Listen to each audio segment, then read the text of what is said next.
Много е хубаво, ако имаме нещо, което можем да използваме, за да разберем при кой пациент или при кой човек ще се развие рак, но за съжаление такъв уникален и единствен маркер не съществува.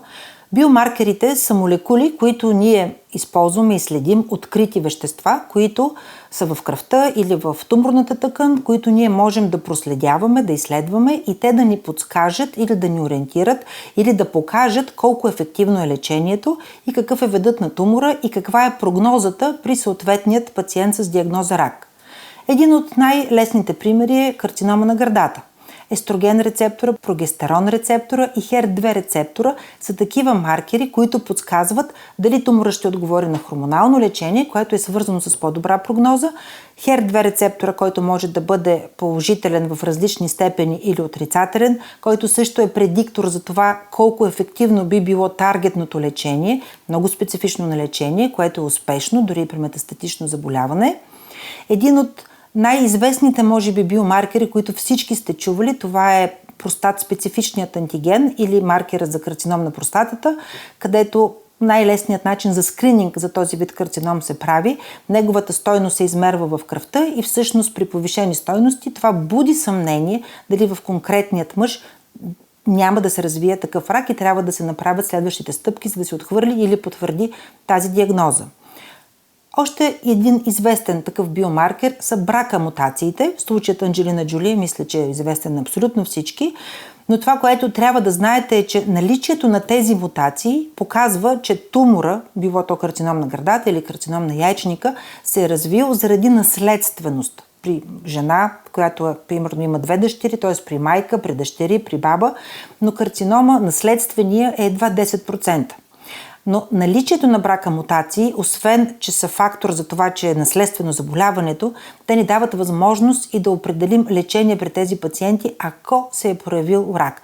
Тоест, ние ги използваме като нещо, което ни подсказва дали туморът е наследствен или дали има риск да се появи такъв рак при конкретния човек. Това, което направи Анджелина Джоли, тъй като при нея има риск да се появи този рак, тя затова премахна част от органите си. Тоест, тя не иска да се развие този рак в нея и затова постъпи така. Тоест, това е профилактика и превенция. А когато при конкретен човек има установени такива мутации, те ни помагат да направим правилният избор и да приложим при него таргетна терапия. Биомаркерите всъщност са изключително полезни и ние, не само ние, всички научни среди полагат неимоверни усилия да открият такива. Най-известният, може би, за имунотерапията е PDL експресията или лиганда за програмирана клетъчна смърт.